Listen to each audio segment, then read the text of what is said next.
السلام علیکم ناظرین، مبشر وسیم کی کتاب خورشید جہاں تاب کی تقریب رونمائی بلدیہ کے حال میں منعقد ہوئی ہے۔ اس کے مہمان خصوصی شیخ احسن الدین ایڈوکیٹ تھے۔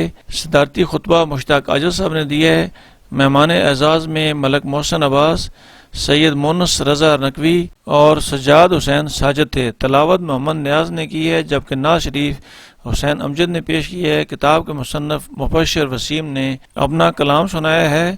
صدارتی خطبہ مشتاق عاجل صاحب نے پیش کی ہے اور مہمان اعزاز ملک محسن عباس، سید مونس رضا اور سجاد حسین ساجد اور شیخ احسن الدین نے مضامین پیش کیے ہیں۔ اس کی رپورٹ آپ کو دکھاتا ہوں۔ اعوذ باللہ من الشیطان الرجیم، بسم اللہ الرحمن الرحیم، انا اعطیناک الکوثر فصل لربک وانحر ان شانئک هو الابتر، صدق اللہ العظیم۔ میں کہ بے بک تو بے مایا ہوں، تیری محفل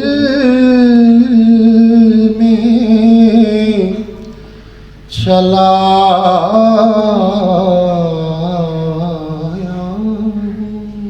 آج ہوں میں تیرا دہلیز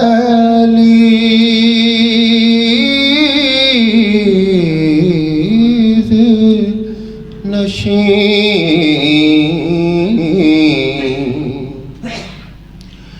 آج میں عرش کا ہم پایا ہوں۔ یہ ایسا شاعر ہے جو ہماری نظروں سے اوجھل رہے، ایک طویل مدت تک لکھتے رہے اور ہمیں خبر تک نہ ہوئی۔ ایک تو ان کا جو اپنا مزاج ہے اس میں درویشی رنگ ہے، اپنے دھن میں رہنے والے آدمی ہیں، اپنی الگ دنیا بسائے رکھتے ہیں، تو اسی لے میں اسی دھن میں لکھتے رہے۔ تو یہ میں سمجھتا ہوں کہ اٹک کے لیے اعزاز ہے کہ ان کو یہ خیال آیا کہ کچھ کلام شائع کروا دینا چاہیے۔ تو یہ میں کچھ اس لیے کہہ رہا ہوں کہ جو کتاب آپ کو نظر آ رہی ہے، اس سے پہلے ہمارے اٹک میں غزل کی اتنی ضخیم کتاب شاید ہی کوئی ہو سامنے نہیں آئی۔ تو یہ شاعر ایسا زرخیز دماغ انسان ہے کہ کبھی کبھی تو مشتاق عاجل صاحب سے بات ہو رہی تھی کہ ایسا لگتا ہے کہ یہ شعر اچانک وارد ہوا ہے اور اس پر کوئی محنت نہیں کی گئی، اللہ کی طرف سے نازل ہوا اور انہوں نے لکھ دیا۔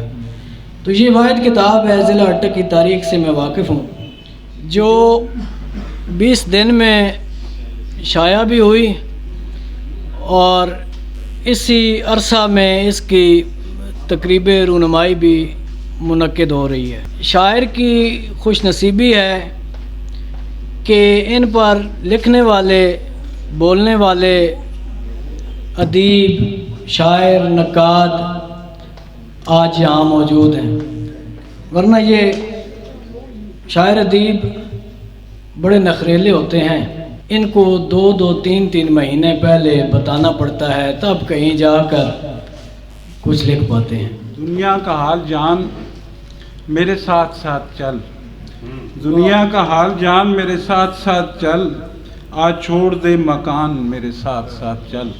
اردو غزل عہد بعہد جن حالات سے گزری، اس کا حال حال ہر صاحب علم کو ضرور ہوگا۔ غزل نے جو اتار چڑھاؤ دیکھے، تاریخ اس کی گواہی دے رہی ہے۔ ہمارے عہد میں جہاں اردو غزل کے ساتھ جدت کے نام پر کھیل کھیلا جا رہا ہے، اس کی آبرو کی حفاظت کے لیے بعض تخلیق کار ہمہ وقت مصروف عمل ہیں، اور انہی کی بدولت اس کی آن بان باقی ہے۔ اور مبشر وسیم صاحب بھی ایسی غزل گو ہیں جنہوں نے اس کی آبرو قائم رکھنے کی حد المقدور کوشش کی ہے۔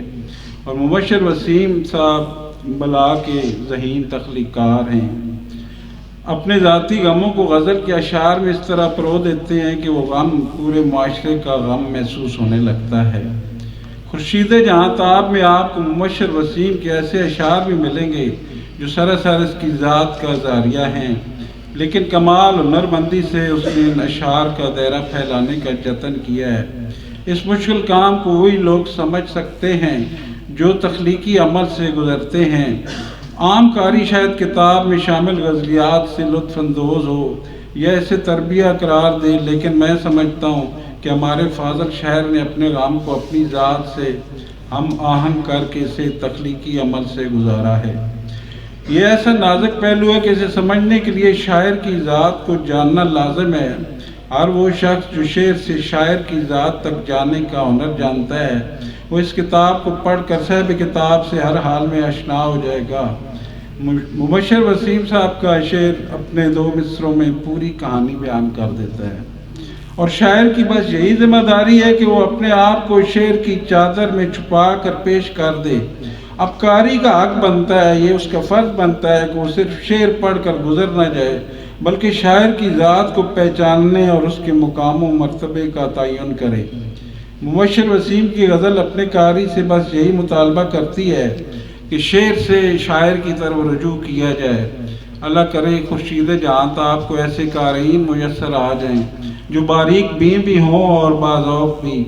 آج کل اردو رسائل و جرائد میں جو غزلیات آ رہی ہیں، یا فیس بک پہ ہر کس و ناقص اردو غزل پہ ہاتھ صاف کر رہا ہے، اس سے اگرچہ یوں لگتا ہے جیسے غزل اپنی آخری سانسیں لے رہی ہے، لیکن مبشر وسیم اور اس جیسے بہت سارے تخلیق کار ابھی موجود ہیں اور غزل کی بقال کے لیے میدان ادب میں کھڑے ہیں۔ اس جیسے بہت سارے تخلیق کار ابھی موجود ہیں جو غزل کی بقال کے لیے میدان میں کھڑے، انہی کی بدولت غزل لاب و تاب کے ساتھ اپنا سفر جاری رکھے ہوئے ہے۔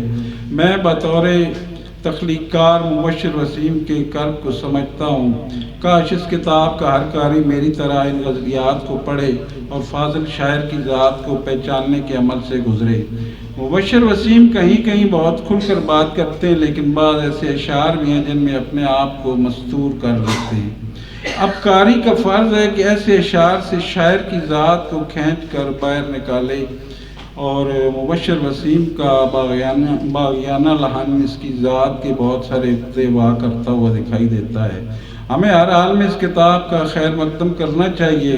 یہ ہماری ذمہ داری ہے کہ اس لولے لنگڑے معاشرے میں کتاب کی روایت کو زندہ رکھیں، ایسا معاشرہ جہاں قدم بقدم بے خوف کے سائل ارزاں ہیں، ایسا معاشرہ جہاں جینا دشوار ہوا جاتا ہے۔ مبشر وسیم کی آواز میں اپنی صدا کو شامل کرنا ہوگا۔ آپ اسے مجبوری سمجھیں یا ذمہ داری۔ مبشر کے نوحے سننے ہوں گے، یہ نوحے ہیں جو اس معاشرے پر لکھے گئے ہیں۔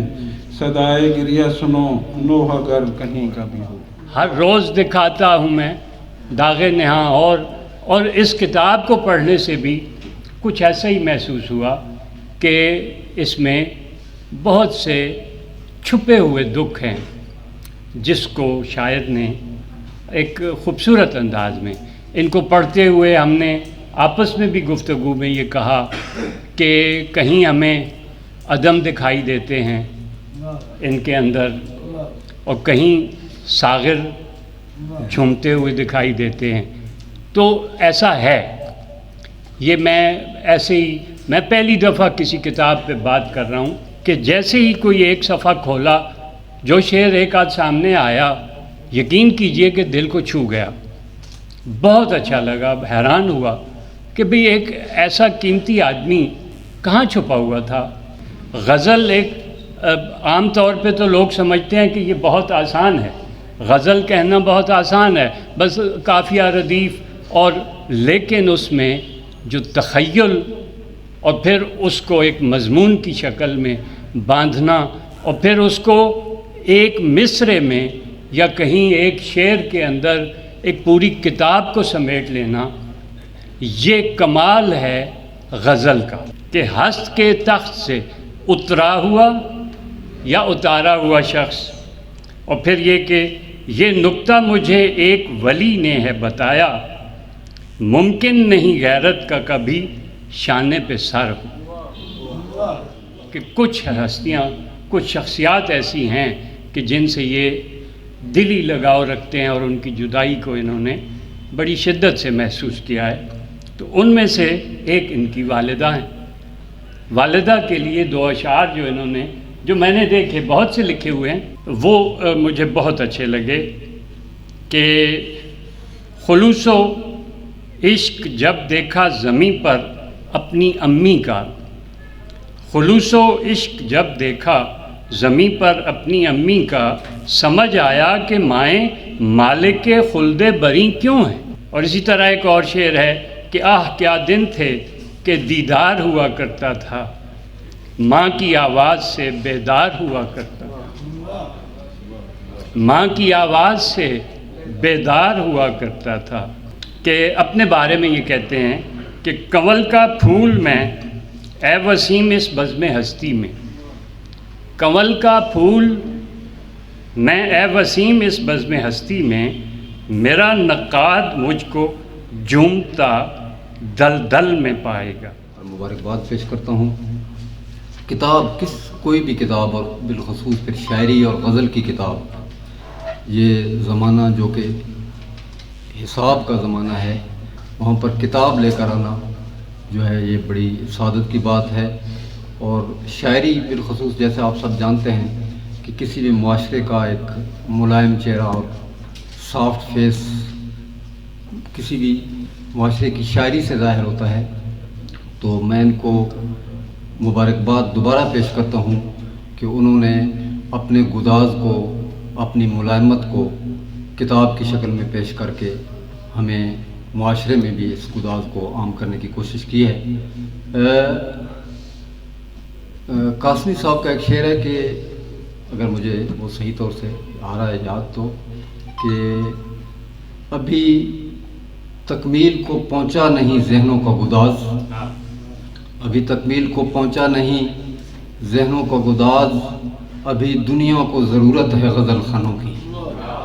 تو یقیناً غزل جو ہے وہ ایسی ایک صنف سخن ہے، ایسی صنف ہے جس میں گداز، ملائمت، درد مندی، اور بنیادی طور پر شاعری کیا ہے؟ شاعری حسن کو، خیر کو، صداقت کو توازن کے ساتھ، اعتدال کے ساتھ، عدل کے ساتھ پیش کرنے کا نام ہے۔ تو انہوں نے یقیناً جو شعر سنے ہیں تو خوبصورت شاعری کی ہے اسی چیز کو بنیاد بنا کر۔ تو شاعری میں جیسے عام طور پر ایک تاثر مشہور ہے کہ شاعر غیر حقیقی باتیں کرتے ہیں یا تخیلاتی باتیں کرتے ہیں، تو میں یہاں پر اس کو رد کرتے ہوئے ایک بات کہوں گا کہ شاعری میں جھوٹ کے در آنے کا جو ہے وہ امکان ہی نہیں ہے۔ اس طرح کی شاعری کیا ہے؟ شاعری انسانی خواہشوں، انسانی آدرشوں، انسانی خوابوں کے بیان کا نام ہے۔ تو خواب جتنا بھی بڑا، جیسا بھی خواب ہو، جیسا بھی ظاہراً ناممکن نظر آتا ہو، وہ خواب ہے نا۔ تو شاعر جب خواب کو بیان کر رہا ہے تو خواب کو بیان کرنے میں جھوٹ کی کون سی بات آ گئی؟ تو جھوٹ نہیں ہو سکتا شاعر جو ہے وہ خواہشوں کو بیان کر سکتا ہے۔ شاعر جو ہے وہ وہ اندلیب گلشن نا آفریدہ ہے جو ابھی چمن بنا ہی نہیں ہے۔ شاعر جو ہے وہ یہ نہیں دیکھتا کہ دنیا کیسی ہے، شاعر یہ دیکھتا ہے کہ دنیا کیسی ہونی چاہیے۔ تو اس لیے کسی کا بڑا بہترین قول ہے کہ شاعر ایک ایسا جھوٹا ہے جو ہمیشہ سچ بولتا ہے۔ ہاں، تو شاعری میں جھوٹ کا امکان آنے کی ضرورت نہیں ہے، یہ انسانی خواہش ہوتی ہیں۔ تو بس میں باقی کتاب پر بات کرنے والے احباب موجود ہیں، ان کے لیے چھوڑتا ہوں، اور میں ایک دفعہ پھر میں جناب مبشر وسیم صاحب کو مبارکباد پیش کرتا ہوں کہ وہ کتاب لے کر آئے اور انہوں نے اس معاشرے میں یہ ملائمت پھیلانے کے کام میں اپنا حصہ ڈالا۔ آج ہم سب اس نہایت ہی خوبصورت تقریب کا حصہ ہیں جو جناب مبشر وسیم صاحب کی ایک خوبصورت تخلیق کی رونمائی کے سلسلے میں ادارہ جمالیات کے زیر اہتمام یہاں پہ سجائی گئی ہے۔ میں ادارہ جمالیات کو مبارکباد پیش کرتا ہوں کہ ان کے ہاتھ ایک نہایت ہی نفیس اور شریف النفس شاعر مبشر وسیم لگ چکا ہے۔ میں ان کے حق میں دعا کروں گا کہ جس طرح گوشہ گمنامی میں جناب مبشر وسیم خوبصورت تخلیق سر انجام دیتے رہے، اب جب اتنے خوش ذوق اور اتنے بھرپور تخلیق کاروں کے سامنے ان کی اپنی بھی رونمائی ہو چکی ہے، وہ اب ایک بہترین نیا جو ہے ہمارے حلقہ جو ارباب ذوق ہیں، ہمارے جو ادیب اور شعراء ہیں، ان کی یہ خوبصورت دریافت ہیں۔ تو میں چاہوں گا، میری خواہش ہے، میری دعا ہے کہ ان کا یہ ادبی سفر، ان کا یہ تخلیقی سفر اس خوبصورتی کے ساتھ زیادہ پیارے اور اچھے انداز میں جاری و ساری رہے۔ میں سمجھتا ہوں کہ اب ان کا جو تخلیقی ویژن ہے، جو اللہ تعالیٰ نے ان کے اندر یہ وصف رکھا ہے، اب اس کا امتحان شروع ہے کہ اب وہ اپنے گرد و پیش کے جو بہت سارے اسباب و مضمرات ہیں وہ بھی ان کے اوپر اثر انداز ہوتے رہیں گے۔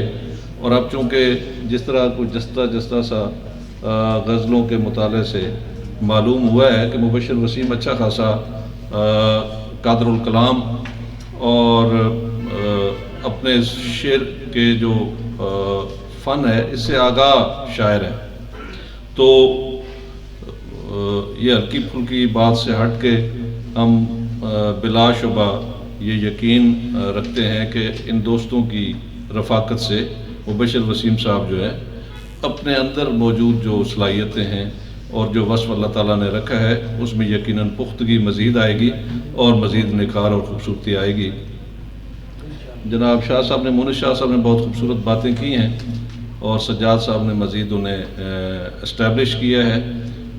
شاعر بن جانا یہ کوئی چند لمحوں کی وہ جو ہے رودات یا واردات نہیں ہوتی، اس کے اندر بہت طویل جو ہے ایک سفر ہوتا ہے اور ناقابل بیان کیفیات سے گزر کے کوئی بھی تخلیق کار جو ہے وہ شاعر بن سکتا ہے۔ تو مبشر وسیم صاحب کو انتہائی مبارکباد کہ وہ مستحق ہیں، تاہم ہمارا جو ایک یہاں کے ایک ادبی حلقے ہیں اور یہاں ایک جو ماحول ہے اس میں بہت ہی یہ خوشگوار اضافہ ہے کہ اتنی ضخیم کتاب کے ساتھ، غزل کی کتاب کے ساتھ جناب مبشر وسیم صاحب وارد ہوئے ہیں۔ اٹک کے ادبی منظرنامے میں یہ خوبصورت اضافہ ہے۔ ان کا کلام جس طرح کہ کہا گیا کہ بالکل ایسا لگتا ہے کہ یہ ہمارے ضلع کا، ہمارے اٹک کا عدم جو ہے وہ سامنے آیا ہے، سید عبدالحمید عدم، وہ کہ زیادہ باری برکم، زیادہ ثقیل، زیادہ پیچدار قسم کے موضوعات بظاہر نہیں ملتے۔ خوبصورت نپے تلے اور بظاہر آسان سلیس عام فہم موضوعات پہ بات کی گئی ہے، بڑی خوبصورتی سے کی گئی ہے، کامیابی سے کی گئی ہے۔ تو اب ہم ان سے مزید ایسی ہی خوبصورت اور پیاری پیاری غزل کی کتابوں کی توقع کریں گے۔ میں جناب مبشر وسیم صاحب کے خوبصورت اور پیارے ادبی مستقبل کے لیے دعا کے ساتھ آپ سے اجازت چاہتا ہوں۔ یہ کتاب کا مطالعہ کرنے کے بعد یقین کریں کہ یہ نتیجہ اخذ نہیں کیا جا سکتا کہ یہ ان کی اولین کوشش ہے اولین تخلیق ہے، اولین شاعری کا مجموعہ ہے. اتنی قادر الکلامی، اتنا مطالعہ، اتنی افکار کی پرواز، اتنی سوچوں کی پرواز، اتنی خیالوں کی ندرت اور اتنے خوبصورت مضامین. غزل نصرت بخاری صاحب تشریف رکھتے ہیں، غزل مشکل ترین صنف اسی لیے کہی جائے کہ 2 مصروں کے اندر ایک مکمل مفہوم کو مقید کرنا پڑتا ہے. یہ کسی نظم کی طرح ایک مجموعی تصر والی نہیں ہوتی ہے. ہر شعر اپنی جگہ پر مکمل ہوتا ہے، ہر مضمون اپنی جگہ پر مکمل ہوتا ہے، ہر خیال اپنی جگہ پر مکمل ہوتا ہے. اس کا کوئی مجموعی تصر نہیں ہوتا، اس لیے اسے مشکل ترین صنف کا نام دیا گیا. اور تخلیق کا عمل کتنا کربناک ہوتا ہے، کتنا تکلیف دہ ہوتا ہے. بلکہ کہا یہ جاتا ہے کہ یہ مجھے کسی کی کوٹ کرنا پڑتا ہے کہ یہ درد ذہ سے بھی زیادہ تکلیف دہ عمل ہے، تخلیق کا عمل. لیکن تخلیق کے لیے جیسے کہ ابھی فرمایا گیا ہے سچا اور کھرا ہونا ضروری ہے، صاف ستھرے خیالات رکھنے ضروری ہے. اور جو شخص صاف ستھرے خیالات کا حامل ہو، اونچی سوچیں رکھتا ہو، طاقت ہو پرے پرواز کی اس کے اندر، تو وہ پھر ایسے ہی ادب تخلیق کرتا ہے. یہ میں نے بہت سارے نوٹس بنائے تھے لیکن میں ان نوٹس کی طرف نہیں جاؤں گا. وہ ایک ان کے جو شاعر ہوتا ہے اس کی ایک خاص زاویہ نگاہ ہوتی ہے. خدا داد صلاحیتوں سے تو وہ ویسے ہی مالا مال ہوتا ہے. کہیں اسے ہم الہام اور کہیں وحی کا بھی درجہ دیتے ہیں.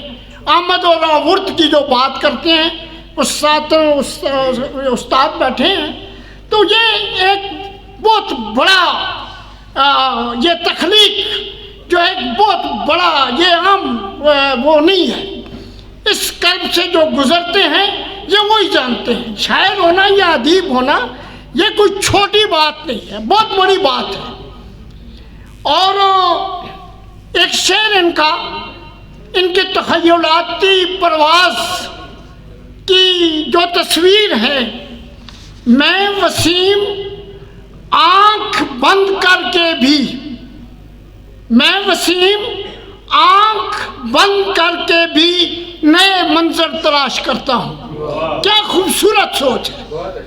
آنکھیں بند ہیں اور نئے منظر، یہ ہے وہ شاعر کا مقام جس کی میں ابھی نشاندہی کر رہا تھا. یہ جو شاعر ہیں نا، یہ جو مبشر صاحب، یہ غزل کے قدیم روایاتی جو اسلوب ہے اس پر اور جو جدید غزل ہے اس کے سنگم پر کھڑے ہیں. اور ایک بات میں وثوق سے کہہ سکتا ہوں کہ بڑا مطالعہ ہے میر کا، غالب کا، اقبال کا، اور پھر جدید شعراء فیض کا، فراز کا اور احمد ندیم قاسمی کا. اور کہیں وہ جیسے مثال عدم کی دی گئی ہے، مجھے تو کہیں کہیں ان کے لہجے میں نذیر اکبر آبادی بھی نظر آتے ہیں. بڑی خوبصورتی سے وہ جو ان کا کلام ہے اس کی مجھے کہیں کہیں وہ نظر آتی ہے. لیکن یہ جو سنگم ہے ان کی، اس کے لیے میں 2 شعر آپ کی جو حسین امتزاج ہے نا جدید اور روایتی غزل کا، جس کے سنگم پر یہ مبشر صاحب کھڑے ہیں، اس کے لیے 2 اشعار جناب کو کی توجہ دلاتا ہوں. خرد متلاشی حیرت ہے لیکن یہ حیرت آئینہ خانہ میں گم ہے. خرد متلاشی حیرت ہے لیکن یہ حیرت آئینہ خانہ میں گم ہے. اور ایک اور ذرا اندازہ کلام دیکھیں، جلوہ گر افلاک ہو، جلوہ گر افلاک ہو، گردوں پہ گزر ہیں ہو، میں خاک رہوں یہ میری رفت پہ نظر ہو، یہ قوم حدیثوں سے بھی جاگی نہیں لیکن اقبال کے شعروں کا یہاں خاک اثر ہو، یہ قوم حدیثوں سے بھی جاگی نہیں لیکن اقبال کے شعروں کا یہاں خاک اثر ہو۔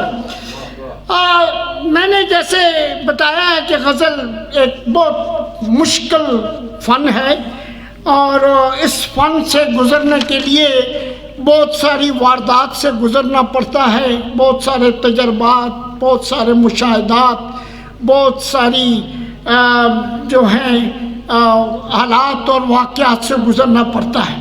یہ جانتے ہیں مبشر کہ عشق و جنون کے تقاضے کیا ہیں، واردات قلبی کیا ہے، خیالات کی ندرت کیا ہے، اس کے حوالے سے شعر کیسے جنم لیتا ہے، اور وہ یہ بھی جانتے ہیں کہ آج معاشرتی سوسائٹی کے اندر قلم پر کتنی قدغن ہے، زبانوں پر کتنے تالے ہیں، سوچوں پر کتنے پیرے ہیں، وہ اس ایک شعر کے اندر اس کو قلم بند کر دیتے ہیں۔ فکر و فن کی بند کمندیں لوٹ کر واپس ہوئیں، بخاری صاحب، فکر و فن کی بند کمندیں لوٹ کر واپس ہوئیں، لگ گئے پہلے زباں پر دیکھتے ہی دیکھتے، جو سر کو دار پہ لٹکا کے مسکراتا ہو، ہمیں تو ایسے سرے دار کی ضرورت ہے۔ یہ کلام فیض کے ساتھ آپ یہ فیض سے متصل ہیں، غالب کے طرفدار بھی ہیں، اور میر تقی میر صاحب اور باقی کلام جیسے میں نے ذکر کیا ہے، لیکن یہاں اور پھر ایک جگہ پر معاشرے کی بے حسی پر ان کی جھنجھلاٹ اس شعر کے اندر بڑی نمایاں ہے۔ میں اندھا ہوں، میں جاہل ہوں، زندیق بھی ہوں اور کافر ہوں، جو تم جیسوں کی بستی میں شعر سناتا پھرتا ہوں۔ معاشرے کی بے حسی، آس پاس کا ماحول، لوگوں کی دم توڑتی ہوئی سوچیں، نفس نفسی کا عالم، انا پرستی، اس میں ایک شاعر اس سے زیادہ خوبصورت اپنے خیالات کا اظہار کیا کرے گا؟ میں اندھا ہوں، میں جاہل ہوں، زندیق بھی ہوں اور کافر بھی، جو تم جیسوں کی بستی میں شعر سناتا پھرتا ہوں۔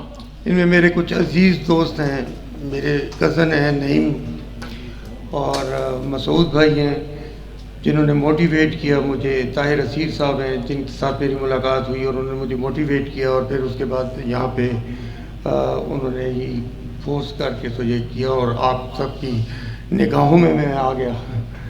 تو یہ ہے کہ جس طرح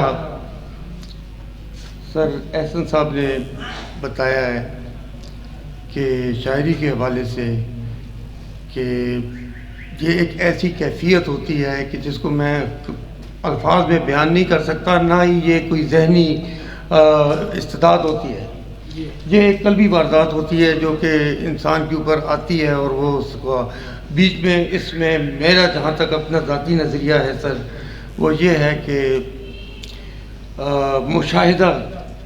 مشاہدہ جو ہے وہ زیادہ اس میں وہ کار فرما ہوتا ہے۔ تو میں دو چار چیزیں آپ کی خدمت میں پیش کرتا ہوں۔ مجھے اے دوست ہر حد سے گزر جانے کی عادت ہے، جو سب گھر جا چکے ہیں تب مجھ کو گھر جانے کی عادت ہے۔ تو میرے ساتھ نہ چل اے سبک رفتار دیوانے، مجھے ہر گام ہر لمحہ ٹہر جانے کی عادت ہے۔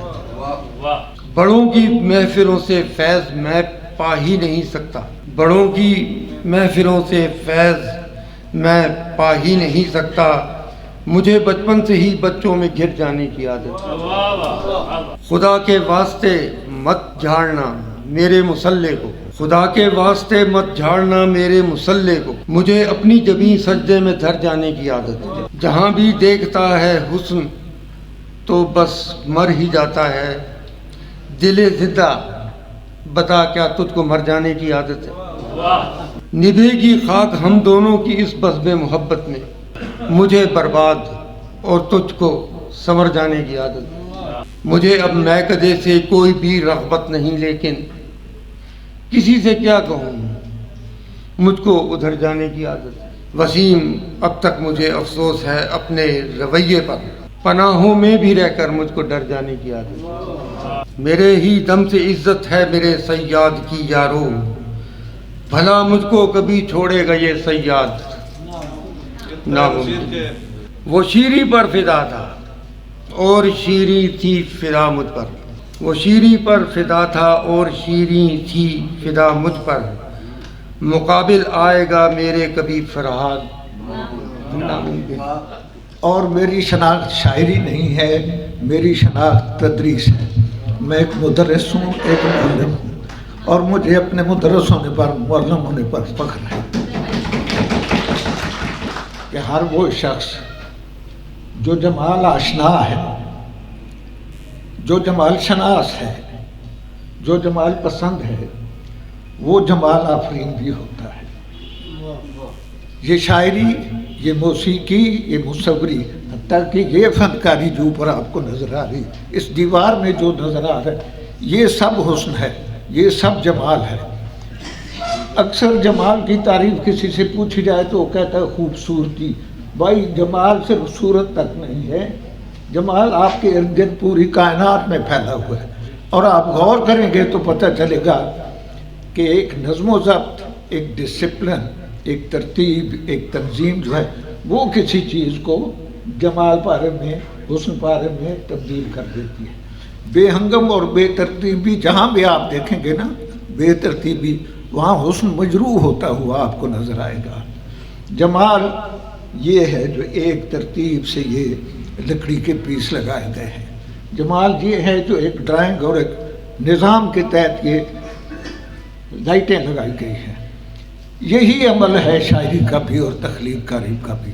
معمار جو ہے وہ بھی بے جان چیزوں میں جمال اور حسن پیدا کر دیتا ہے۔ یہ شاعری بھی ایسی ہے اور یہ خدا داد صلاحیت ہوتی ہے۔